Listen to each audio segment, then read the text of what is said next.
Actually, without realization, you don't have your freedom of anything. Freedom is that in which you know what you are, you know what you are capable of. In the freedom, you are the one who should receive all the blessings. If these blessings are not there, then you are not free. There's something wrong somewhere in your own life. Because once you get realization, you become absolutely free people. Free means your own spirit guides you. The spirit, as you know, is the reflection of the divine, the God Almighty. If everybody has the same reflection and is awakened, then in the awareness, it works as if they know what is right and what is wrong, what is constructive and what is destructive. It is not some sort of a false satisfaction that you have, but in reality you feel the reality, and that is what it has to happen. The first thing in Sahaja Yoga that you get the experience of feeling the spanda, the cool breeze on your fingertips. Without the experience, you should not believe in it. That means a new dimension has come now in your nerves, that you can feel the system which has been not known to you. Sympathetic nervous system was there, but you never knew how it is working. The knowledge about yourself was so poor. But after realization, suddenly the whole thing got enlightened. Suddenly you started feeling it, the newness among us. Still sometimes you have to fight your ego. You have to get over your ignorance of things. Because realization gives you absolute knowledge. Absolute knowledge. It cannot be challenged. It's single, as they say, ekameva satya. And when you get that knowledge, then you can tally it also. You can find out if it is correct or not. This is something that has happened to all of you. And you have already got those vibrations with which you can feel. On vibrations you can make out if those people have reached that state of reality or not. You can make out if these people who are trying to oppose you or trying to tell you something else, how far are they? On your fingertips, you know. No use arguing, no use talking about it, no use inquiring. Just see yourself the experience. So what I'm saying, if the people reach the truth, and they know this is the truth, nothing can change them, if they have reached the truth, I'm saying. You can see in the life of all the great people that they think this is the truth, not by just reading or not by just believing, but as an experience. That on their central nervous system, they can feel the truth, then it is impossible to change them. Like you can see a seed becomes a tree, then you cannot make the tree into a seed. Seed is a seed. But when the seed changes into a tree, then you cannot bring it back to the seed. It may create more seeds, it's different. So in the same way, once you have got your realization, And once you have become one with the divine, then there is no question of you going down unless until you yourself want to go down.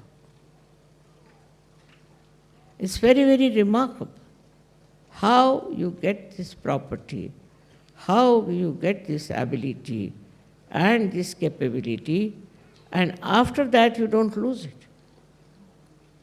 Of course, first you must grow, and for that you have to meditate. But this meditation, once you do it, the whole being itself gets so enlightened and so beautiful that you don't want to change it. You want to be there and enjoy it forever. You know for definite that you are on the right path, you are on the right state of mind, which is a sahaja state. In sahaja avastha, you do not react. You do not react.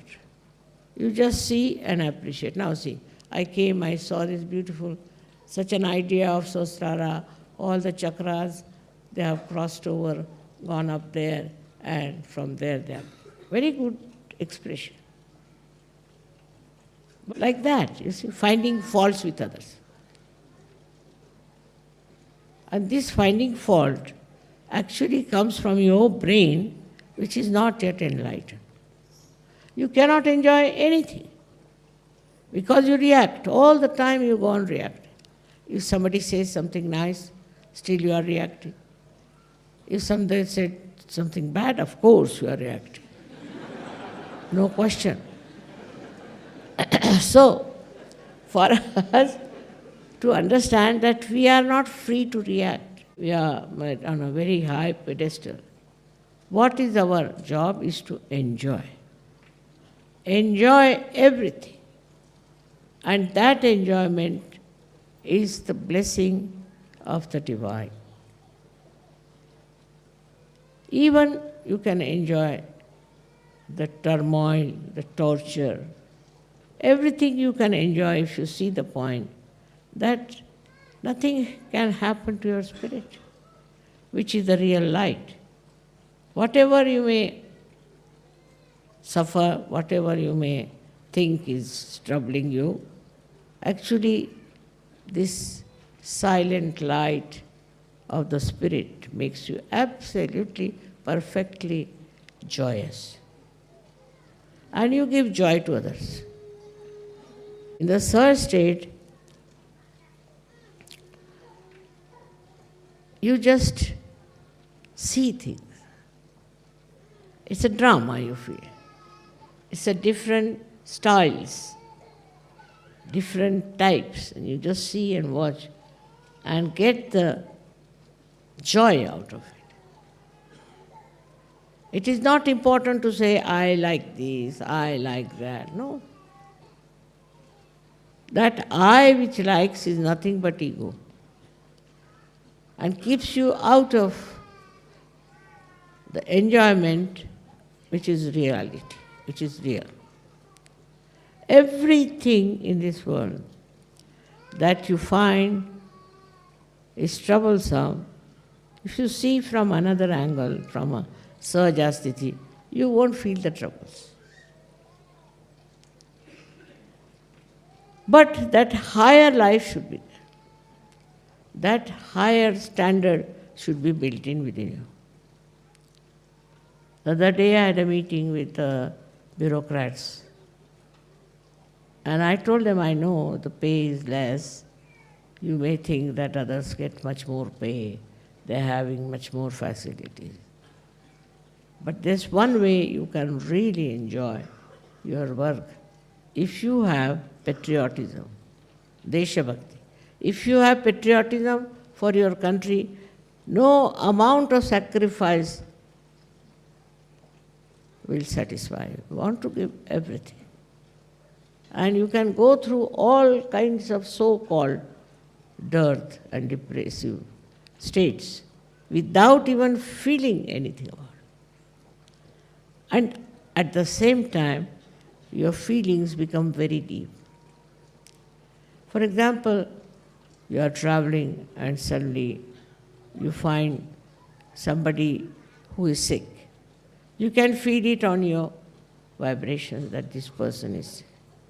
And immediately your sympathy and your love flows to that person. You try to help that person. If possible, you try to even cure that person.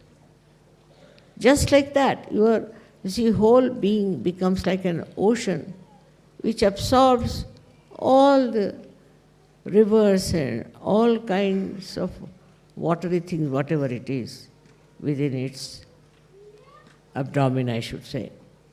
It just takes all that is there. It doesn't hurt. It doesn't trouble him. He's like an overpowering person with his love. He doesn't show his power. He doesn't bother about his self-importance. If somebody tries to insult you, all right. What is there, the insult part of it? And such people who have reached that Sajavastha, because they are now in the ocean of eternity. They are in the ocean of purity, where there is no idea at all of hurting anyone or troubling anyone. Such a protection is there for them. They cannot be harmed. Because after all, you are entered into the kingdom of God. So who can dare harm you or trouble you? Such a prosperity I have seen among Sajogis, and such a generosity that they have, and such understanding about things. How sweet is the feeling that we are all one. There's no quarrel, no fight, no bad ideas. They want to have something that is pleasing and has a quality of understanding. But one thing is very important, is the humility. You should be a humble person, not think that you are something special, or not think that you are some sort of a, I should say, self-important person. Once you think that you are important, then you are not part and parcel of the whole.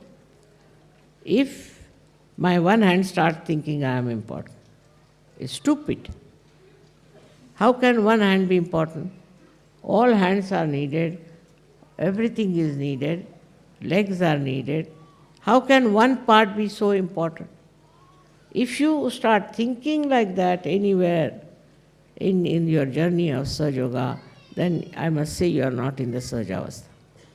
So my own effort was to take you into that beautiful arena of Sahaja, where you will be absolutely one with yourself, one with the nature, one with all the people who are around you, with your own country and countries, everywhere, the whole atmosphere, as they say, the whole Brahmand becomes part and parcel of you, and you are not separated from that. Then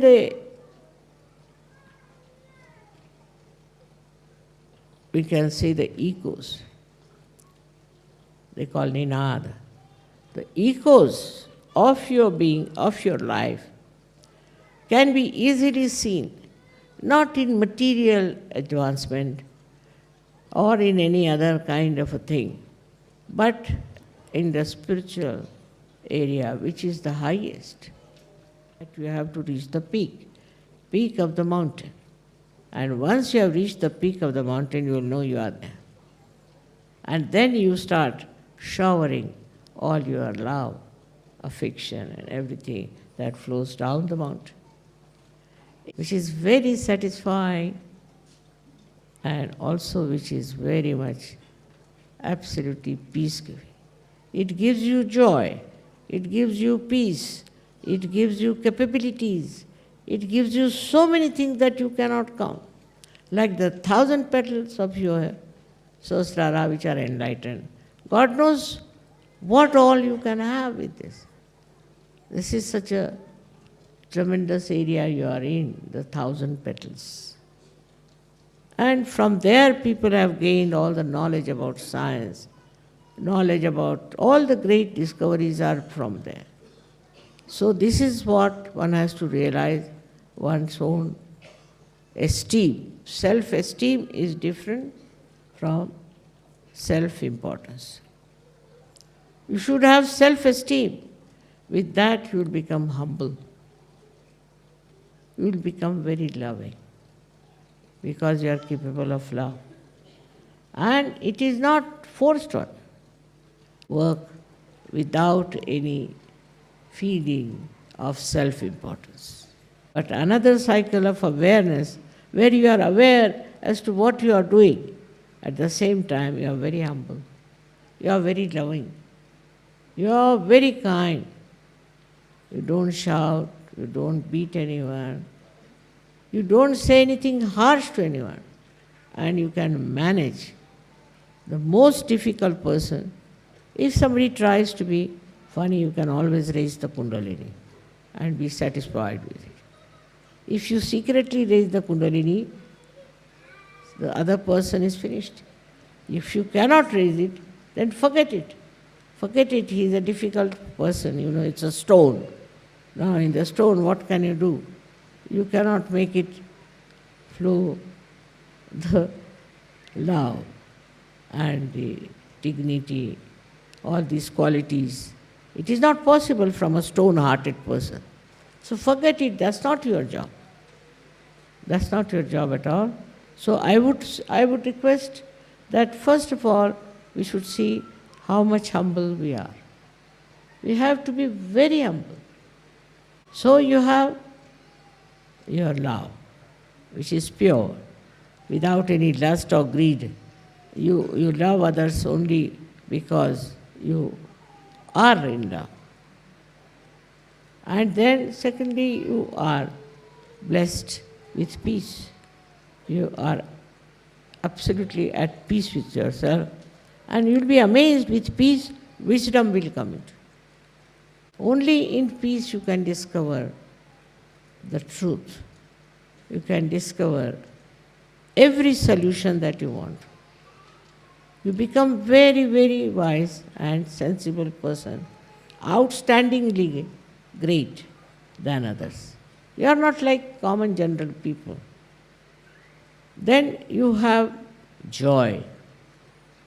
Joy is something I cannot express in words, but still, joy, as I have told you many a times, it is singular. It is not unhappiness or happiness. It is just joy. Just you enjoy. You enjoy everything, every company, every incident, every scene, every happening in your life, you know how to enjoy it.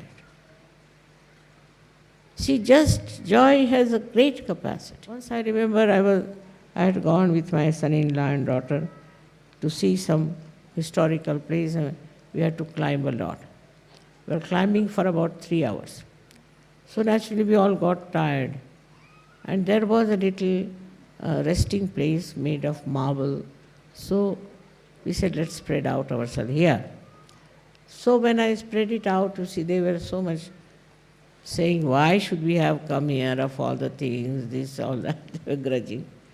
Then suddenly, this is the joy point. Suddenly I saw the carvings of elephants. So I said, can you see these elephants? Everybody's tail is differently made. They said, Mummy, how could you see the elephants' tails? We are so tired. I said, you also see, you just see that. Because this joy, what it shifts your mind from nonsense. You see, you just say it's all nonsense. You just shift your mind. This is the way you get joy. And goes to the thing that will joy you. Supposing there's a person who is quite boring, then what happens? You just see the humor behind boring, how a person bores you.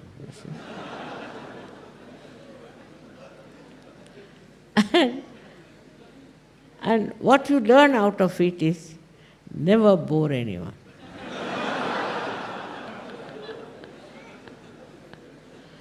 So this joy has a speciality, that it teaches you the essence of joy of everything.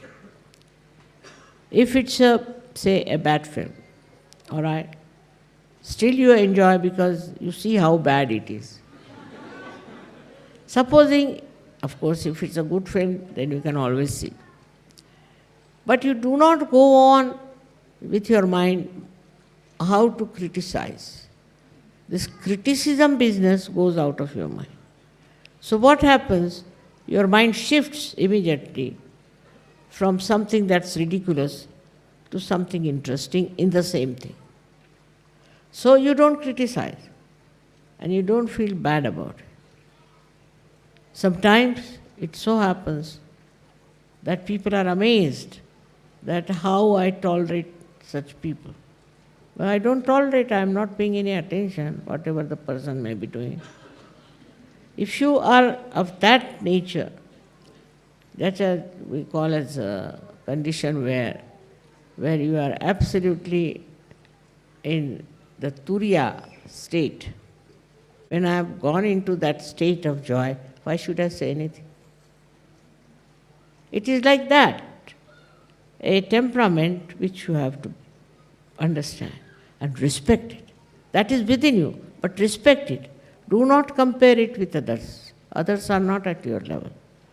So you are at a different level and you just try to enjoy it. Never feel that you are something higher or greater. No, never feel. What you should feel, that thankfulness that you are not mixed up with all those funny ideas and funny style of life where you go on criticizing, this is not good, I don't like it, I don't like it. Who are you? You don't know yourself.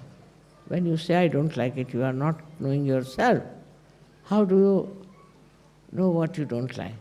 I have seen people with very poor knowledge who are just knowing little bit here and there, are very critical of others. I don't know the reason why it is so, but maybe that they think no end of themselves. But this is what is very common. But if you know the absolute knowledge, then you become really humble, absolutely humble and sweet, gentle and kind.